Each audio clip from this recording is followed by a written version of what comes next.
Hello students, today we are covering perfect competition and its features.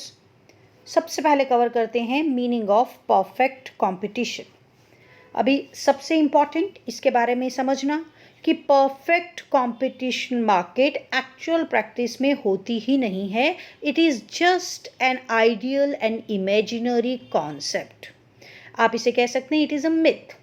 सो आपके start में meaning में यही लिखा गया है, perfect competition is an ideal and imaginary concept of market rather than an actual market. According to Mrs. John Robinson, perfect competition prevails when the demand for the output of each producer is perfectly elastic. इसका मतलब ये है कि perfect competition situation आप उसको कहते हो जहाँ पर बायर, जहाँ पर सेलर जो कुछ भी चीज़ें बना रहा है वो सारी की सारी बिक रही हैं, यानी कि the demand for those goods is perfectly elastic, जो कि एक्चुअल प्रैक्टिस में नहीं होता है. इसलिए यहाँ से ये क्लियर होता है कि it is a myth only. A perfect competitive market is one in which number of buyers and sellers is very large. यानी कि buyers और seller बहुत ज़्यादा होते हैं. All the buyers or sellers are engaged in buying and selling homogeneous products without any restriction. यानी कि आपकी बहुत इंपॉर्टेंट कंडीशन ये है कि जो बायर एंड सेलर हैं वो सिर्फ होमोजीनियस प्रोडक्ट्स ही खरीद रहे हैं और कोई भी रूल्स रेगुलेशन या गवर्नमेंट का इंटरफेरेंस नहीं है. More both buyers and sellers possess perfect knowledge of market condition. That means market के बारे में, प्रोडक्ट के प्राइस के बारे में, क्वालिटी के बारे में, source of supply of product के बारे में सब कुछ जानकारी सब बायर्स को और सेलर्स को है. कोई भी दाम ना ज़्यादा देगा ना लेगा. इसे कहते हैं परफेक्ट कंपटीशन सिचुएशन, जो कि आपको अच्छे से पता है. हमारा डे टू डे लाइफ में आप मार्केट में जाते हो, एक सेम प्रोडक्ट का प्राइस अलग अलग जगह पर अलग अलग हो सकता है, इसीलिए आपको बहुत अलर्ट रहकर शॉपिंग करनी पड़ती है. लेकिन परफेक्ट कंपटीशन ये मान के चलता है that all buyers and sellers are having perfect knowledge of market conditions. Features को स्टडी करते हैं परफेक्ट कंपटीशन के. सबसे पहली कंडीशन जो ये मान के चलता है कि there are large number of buyers and sellers. So under perfect competition, there are large number of buyers and sellers. As mentioned earlier, each seller forms a negotiable part in the total market. Hence, none of them is in a position to influence the price or supply of the market. Thus, sellers are price takers under perfect competition. सीधी सी बात है, क्योंकि सब के सब seller homogeneous product बेच रहे हैं और प्राइस भी सेम है. एक ही प्रोडक्ट है, कोई भी क्वालिटी में चेंजेस नहीं है, टोटल होमोजीनियस प्रोडक्ट है, तो कोई भी ऑब्वियसली ज़्यादा प्राइस नहीं देगा किसी भी सेलर को. और ना ही कोई सेलर डिमांड कर सकता है कि नहीं, अगर मार्केट में उसका दाम 50 रुपये है तो कोई सेलर ये नहीं कह सकता कि मैं उसे 60 रुपये में बेचूंगा.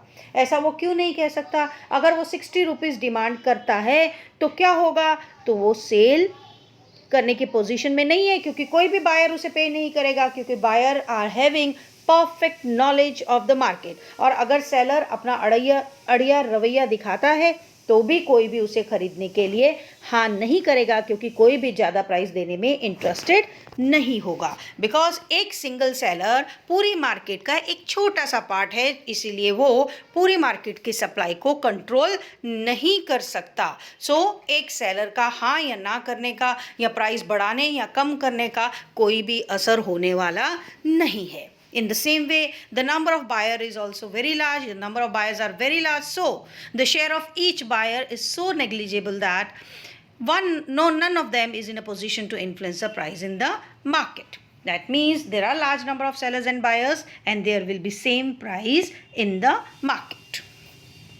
Then our second point comes homogeneous product. Homogeneous पहले ही क्लियर किया गया. प्रोडक्ट्स जितनी भी मार्केट में सेल के लिए आ रही हैं वो बिल्कुल सेम है, होमोजीनियस है, आइडेंटिकल है in size, design, colour, taste etcetera. So you can say all the products are perfect substitute to each other. Detail में पढ़ते हैं. An important feature of perfectly competitive market is that the product sold is homogeneous और identical in respect of size, design, color, taste, etc. All the products are perfect substitute to each other. यानी कि आप किसी भी seller से product को खरीद लो, आपके पास सेम ही प्रोडक्ट आएगा. थर्ड पॉइंट आता है free entry, free exit. There are no barriers to entry and exit of the firm. कोई भी आए, कोई भी जाए, कोई भी आकर कंपनी चालू कर सकता है, फर्म चालू कर सकता है, कोई भी अपनी फर्म बंद करके भी जा सकता है. तो that means any firm can enter और quit the industry at its own will.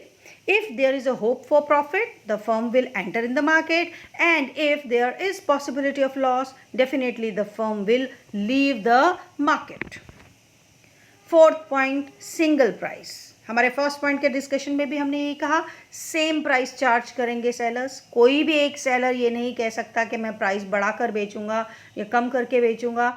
तो single price, a single uniform price prevails under perfect competition which is determined by interaction of demand and supply. हमारे last lectures में भी मैंने बहुत detail में आपको हमेशा डिस्कस किया है कि अगर प्राइस को डिटर्मिन करना है तो हमें डिमांड एंड सप्लाई फोर्सेस को देखना पड़ेगा, उनका इंटरेक्शन पॉइंट पहले निकालना पड़ेगा. Then perfect knowledge of market. हम ये मान के चलते हैं कि जितने भी बायर्स और सेलर्स हैं मार्केट के अंदर, they possess a perfect knowledge about the market conditions.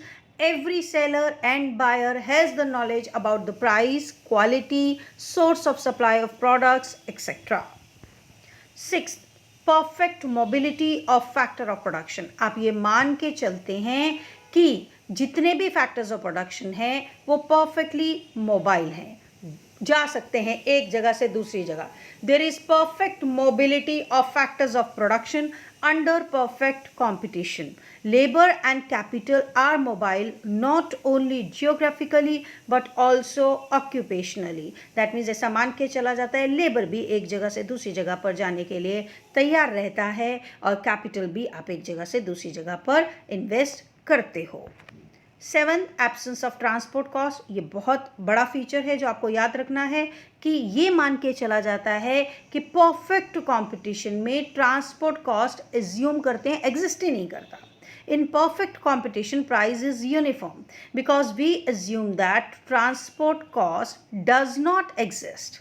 This assumption definitely will lead to uniformity in price. क्योंकि अगर आप एक्चुअल प्रैक्टिस में देखें तो प्रोडक्ट का प्राइस ऊपर नीचे ट्रांसपोर्ट कॉस्ट की वजह से ही होता है.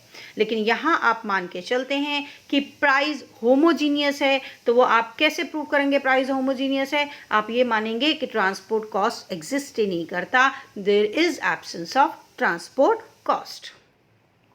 एट्थ पॉइंट आप लेंगे, no government intervention, laissez faire policy. Laissez faire policy का मतलब क्या होता है? Freedom from government control. It is also one of the important feature of perfect competition. यहाँ ये मान के चला जाता है कि गवर्नमेंट का कोई भी कंट्रोल नहीं है, गवर्नमेंट का कोई भी इंटरवेंशन नहीं है इकोनॉमिक एक्टिविटीज़ में. गवर्नमेंट एक साइलेंट प्लेयर की तरह है, उसका कुछ लेना देना नहीं है. लेकिन क्या एक्चुअल प्रैक्टिस में ऐसा पॉसिबल है?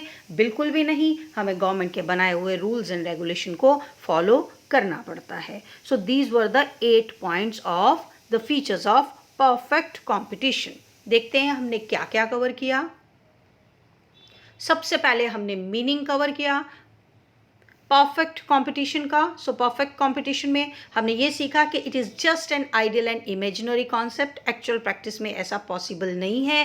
Perfect competition prevails when the demand for output of each producer is perfectly elastic. आपको याद ये रखना है कि यहाँ पर हम एज्यूम करते हैं होमोजीनियस प्रोडक्ट्स हैं और कोई भी रेस्ट्रिक्शंस नहीं है, सिंगल प्राइस प्रिवेल करता है and large number of buyers and sellers हैं मार्केट के अंदर. फीचर्स में हमने पहला पॉइंट किया, large number of sellers and buyers.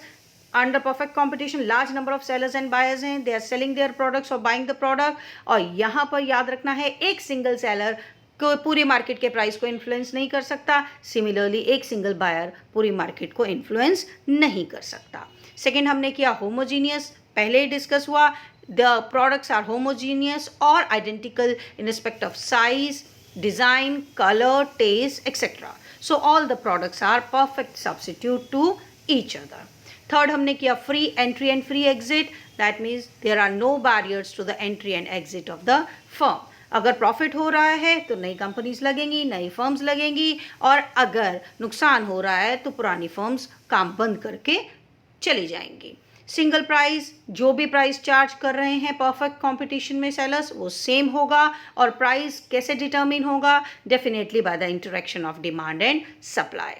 Fifth था परफेक्ट नॉलेज ऑफ मार्केट, यानी कि यहाँ पर जितने भी बायर्स, जितने भी सेलर हैं, उनको अच्छे से पता है प्राइस क्या है, क्वालिटी कैसी है, source of supply of product क्या है, और भी कंडीशंस जितनी भी इसके साथ अटैच हैं, उसकी परफेक्ट नॉलेज दोनों को है, बायर्स को भी और सेलर को भी। सिक्स हमने किया perfect mobility of factor of production. हम ये मान के चल रहे हैं factors of production perfect competition के अंदर मोबाइल होते हैं, लेबर एंड कैपिटल वो भी मोबाइल है, जियोग्राफिकली ही नहीं but occupationally also. Then there is absence of transport cost. Price is uniform because we assume that transport cost does not exist. And eighth, there is no government control. Laissez-faire policy चल रही है market में under perfect competition. ऐसा assume किया जाता है कि government का कुछ भी लेना देना नहीं है इकोनॉमिक एक्टिविटीज़ के साथ। So students, go through the lecture and prepare your answer.